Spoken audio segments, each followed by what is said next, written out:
السلام علیکم، welcome to my channel horror planet voice. تمام نیو ویڈیوز کی اپڈیٹس کے لیے چینل کو سبسکرائب کر کے بیل نوٹیفیکیشن آن کر دیں۔ آئیے سنتے ہیں آج کا ایک ایسا خوفناک واقعہ جسے سن کے آپ کے بھی رونگٹے کھڑے ہو جائیں گے۔ دادی کہتی ہے وہ بڑی خوفناک رات تھی۔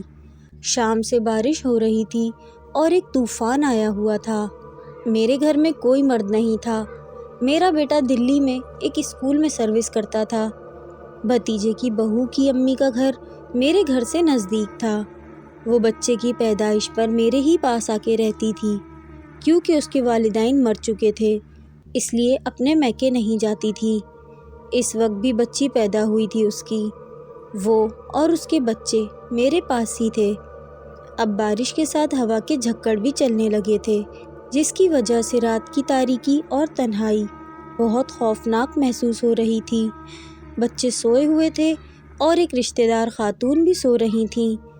ایسا محسوس ہوتا تھا کہ اب یہ بارش کبھی نہیں رکے گی۔ بجلی بار بار کڑکتی، اس کی شدت میں اضافہ ہوتا جا رہا تھا۔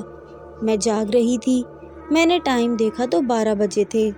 ابھی کافی رات باقی تھی۔ اچانک میں نے محسوس کیا کہ باہر دروازے پر کوئی دستک دے رہا ہے۔ میں نے سوچا اتنی رات میں طوفانی بارش میں کون آ سکتا ہے، جبکہ گاؤں کی کچی گلیاں کیچڑ اور پانی سے بھری ہوئی تھیں۔ میں سمجھی میرا وہم ہے، لیکن واقعی کوئی دروازہ بجا رہا تھا، اور اب اونچی اونچی بجا رہا تھا۔ بہو بھی جاگ گئی اور ہماری ایک رشتہ دار عورت جو آئی ہوئی تھی وہ بھی جاگ گئیں۔ میں نے چادر سر پر ڈالی اور دروازہ کھولنے پہنچ گئی۔ کنڈی کھول کر دیکھا تو وہاں دروازے پر کالا برقع پہنے انوری کھڑی تھی۔ میں نے کہا، ارے انوری، خیریت تو ہے؟ چل اندر۔ انوری نے کہا، خالہ میں نے کھیر پکائی تھی، سوچا دے آؤں، بچے گرم گرم کھا لیں گے۔ اس نے ایک بڑا پیالہ میرے ہاتھ میں دیا اور خود بہو کی چارپائی پر بیٹھ گئی اور بولی، خالہ پوتی ہوئی ہے، مجھے بھی تو دکھاؤ۔ میں نے کہا، انوری تم ابھی باہر سے آئی ہو، تمہیں پتہ ہے کہ ایسے وقت اور موسم میں کون کون سی ارواح آ جاتی ہیں، اس لیے دن میں آنا، بچی کو بھی دن میں دیکھ لینا اور بھلے گود میں بھی اٹھا لینا۔ میں نے بے مروتی سے کہا اور دل میں جھنجھلائی بھی کہ اتنی بڑی عورت کو گاؤں کے قاعدے کا نہیں پتہ۔ انوری فوراً اٹھ گئی، خالہ مجھے تو یاد ہی نہیں رہا، پیالہ میں کل لے کر جاؤں گی، اور یہ کہہ کر یہ جا وہ جا۔ میں جب تک دروازے پر گئی انوری کا کہیں پتہ نہیں تھا۔ بارش، اندھیرا اور کالا برقع، انوری کیسے نظر آتی؟ بچے بھی اٹھ گئے تھے۔ میں نے بہو سے کھیر کھانے کو کہا، مگر اس نے معذرت کر لی۔ تھوڑی سی کھیر میں نے چکھی، باقی بچوں کو کھلائی۔ اچھی بنی تھی، مگر نہ جانے کیوں مجھے بار بار خیال آ رہا تھا کہ انوری اتنی بھیانک رات میں آئی، جبکہ اس کا گھر بھی ہمارے گھر سے کچھ دور تھا۔ ہم سب سونے لیٹ گئے۔ میں ابھی نیم غنودگی میں تھی تو میں نے دیکھا کہ جیسے چھت پھٹ گئی ہے، اور اس میں سے انوری نے سر نکالا، اور پھر وہ ایک گٹھری کی طرح میری بڑی پوتی پر گری۔ ساتھ ہی پوتی نے چیخ ماری۔ بہو بھی اٹھ گئی۔ میں گھبرا کر جاگ گئی۔ بہو گھبرائی ہوئی تھی، بولی، دادی انوری ہمیں دبا رہی ہے۔ اتنے میں بہو بولی کہ مجھے ایسا لگتا ہے انوری میرے سینے پر کود رہی ہے۔ ہم لوگ دعائیں پڑھ کر پھر لیٹ گئے۔ کافی دیر بعد سب کو نیند آئی۔ انوری دوسرے دن کیا کئی دن تک بھی نظر نہیں آئی تھی۔ ایک روز دوپہر کو انوری آ گئی۔ اس وقت انوری نے سفید برقع پہنا ہوا تھا۔ بولی، خالہ پوتی مبارک ہو، کب سے مبارکباد کو آنا چاہتی تھی لیکن آ نہ سکی۔ میں نے کہا، اس دن تو کیچڑ پانی میں کھیر دینے چلی آئیں، اور اتنے دنوں بعد آئی ہو اور باتیں بنا رہی ہو۔ وہ حیرانگی سے بولی، کون سی کھیر؟ بہو بولی، ہاں انوری باجی، مسلسل بارش ہو رہی تھی، رات کے 12 بجے کھیر لے کر آئی تھیں آپ۔ انوری نے کہا، غضب خدا کا، اس وقت جانور بھی باہر نکلتے ہوئے خوف کھاتے ہیں، بھلا میں کیوں نکلتی، اور اتنی رات گئے مجھے کھیر پکانے کی آخر کیا ضرورت تھی؟ میں نے پوچھا تو تم نہیں آئی تھی؟ وہ بولی، نہیں میں نہیں آئی تھی۔ میں نے کہا، کھیر بھی نہیں پکائی تھی؟ کہتی ہے نہیں پکائی تھی۔ میں نے کہا، یہ پیالہ جو تمہاری نشانی ہے، میں نے ثبوت میں اس کو پیالہ دے دیا۔ وہ جیسے اچھل گئی، بولی خالہ سچ کہوں گاؤں میں تو مٹی کے برتن استعمال ہوتے ہیں، پھر سفید چینی کا پیالہ مجھ غریب کے پاس کہاں سے آئے گا؟ نہ پیالہ میرا ہے، نہ میں لے کر آئی کوئی کھیر، میرا یقین کرو۔ اب ایک دم مجھے کچھ سمجھ میں آنے لگا۔ میں نے کہا چھوڑو اس بات کو، بھول جاؤ، شاید ہمیں غلطی لگی ہے۔ اب میرا ذہن الجھا ہوا تھا کہ کھیر کس نے بھیجی، انوری کی شکل میں کون آیا، بہو کو اور پوتی کو دیکھنے پر انوری کا اصرار کیوں تھا، کون بہو کو نقصان پہنچانا چاہتا تھا۔ مجھے یاد تھا کہ بہو کے نانا پر بھی اسی طرح کا جادو کیا گیا تھا اور جادو بادل کے ٹکڑے کی شکل میں بھیجا گیا تھا۔ ہوا کچھ یوں تھا کہ پیر جی یعنی بہو کے نانا ایک دن دوپہر کے وقت لیٹے ہوئے تھے، ان کی بیوی قریب ہی بیٹھی ہوئی تھی ان کے پاس۔ اچانک پیر جی نے دیکھا کہ ایک سفید بادل کا ٹکڑا سامنے لگے درخت پر سایہ کیے ہوئے ہے، جبکہ آسمان بالکل صاف تھا۔ انہوں نے حیرانگی سے اپنی بیوی کو کہا، اس وقت ایک بادل بڑی عجیب بات ہے۔ اتنے میں آہستہ آہستہ وہ بادل صحن میں اترا اور پیر جی پر برس گیا، لیکن پانی نہیں، صرف گرد و غبار۔ پیر جی کی بیوی کا کہنا تھا کہ میں یہ سب دیکھ کر ابھی حیران بھی نہ ہو پائی تھی کہ پیر جی تڑپ کر چارپائی سے نیچے گرے، اور جب تک حکیم صاحب آتے وہ اس دنیا سے گزر چکے تھے۔ پیر جی کے دوست مولانا دوسرے گاؤں میں رہتے تھے، انہیں اطلاع ملی تو وہ فوراً گھوڑے پر دوڑے چلے آئے۔ وہ پیر جی کا منہ دیکھنے جھکے تو فوراً جھٹکے سے سیدھے ہو کر بولے، فوراً کوڑا مٹکا لاؤ، جلدی۔ اس وقت کفن دفن کا سامان، مٹکے، چٹائیاں، کافور سب آ چکا تھا۔ پیر جی کے داماد نے فوراً مٹکا مولانا جی کو دیا۔ مولانا نے 2 رکعت نماز پڑھی، پھر مٹکا توڑا اور کچھ قرآنی آیات زعفران سے لکھی، اور پیر جی کے داماد سے کہا، اسے بہتے ہوئے پانی میں پھینک آؤ، لیکن کوئی بھی آواز دے نہ اس کو جواب دینا اور نہ ہی پیچھے مڑ کر دیکھنا۔ اب دیکھتے ہیں کہ پہلے تم آتے ہو یا پیر جی اٹھتے ہیں۔ بعض لوگ مولانا صاحب کے دماغ پر شک کرنے لگے کہ بھلا مرنے کے بعد بھی کوئی زندہ ہوا ہے، لیکن جب ان کا داماد واپس آیا تو پیر جی زندہ ہو چکے تھے۔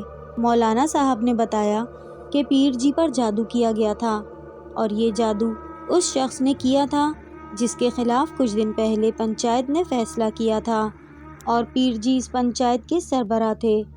یہ بات مجھے یاد آئی تو میرا دل تو جیسے کانپ اٹھا، مگر ابھی میرے پاس کوئی بھی واضح ثبوت نہیں تھا۔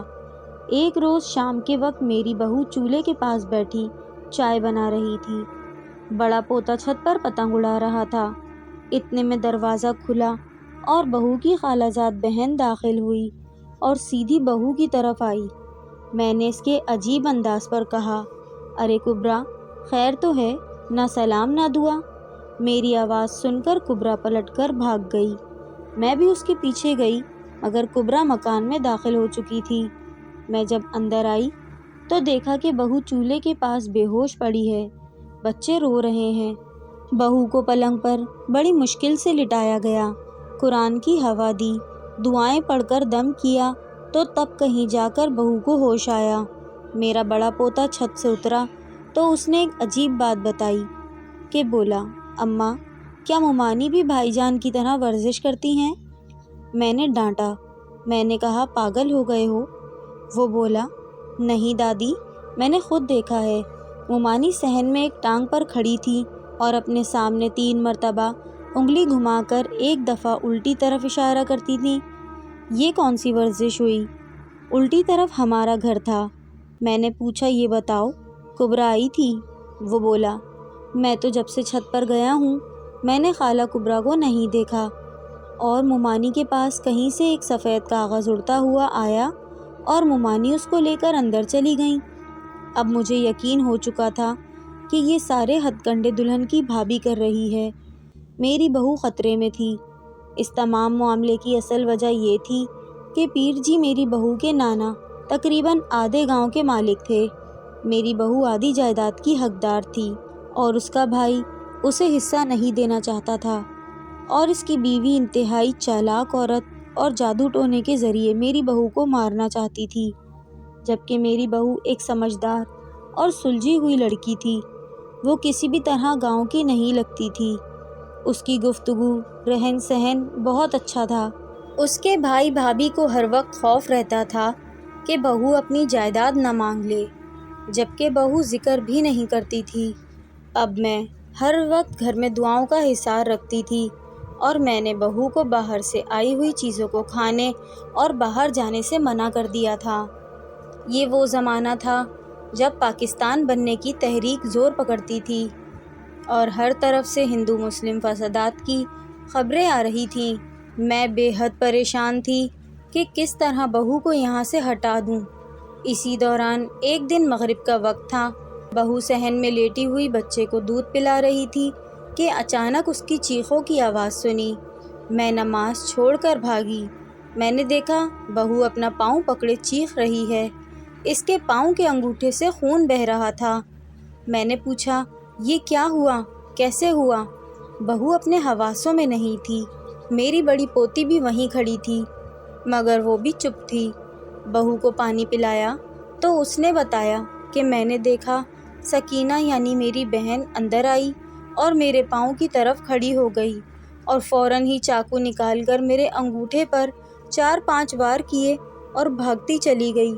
میں نے پوتی سے پوچھا تو اس نے کہا برقع اوڑھے ہوئے دادی سکینہ تھیں۔ بعد میں پتہ چلا کہ سکینہ تو 1 ہفتے سے میرٹھ گئی ہوئی ہے۔ میں نے بہو کے پاؤں کی مرہم پٹی کروائی۔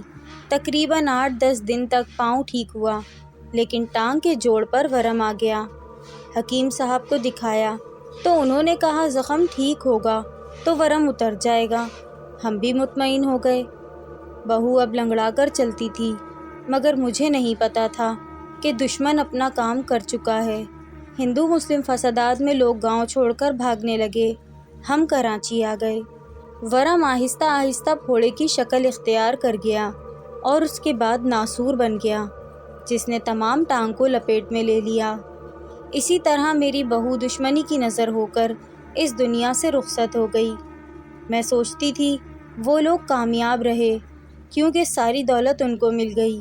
اب بٹوارے والا کوئی نہ رہا، مگر خدا کی لاٹھی بے آواز ہوتی ہے۔ میری بہو کی بھابھی جو کہ عمل کروا رہی تھی، اس کے دونوں بیٹے 3 سال کے اندر اندر ٹی بی میں مبتلا ہو کر مر گئے۔ بھابھی خود بارش میں چھت گرنے سے ہلاک ہو گئی۔ کوئی نام لینے والا نہ رہا۔ کیا فائدہ ہوا ایسی دولت اکٹھی کرنے کا جو اپنی بہن کا آدھا حق کھایا، لیکن خدا نے اس کی پوری ہستی بستی زندگی کو اجاڑ دیا، نہست و نابود کر دیا۔ ایسے لوگ دنیا میں بھی ذلیل و رسوا ہوتے ہیں، قبر میں بھی عذاب کا درد جھیلتے ہیں، اور آخرت میں بھی ایسے جادو کرنے والوں کی معافی نہیں ہے۔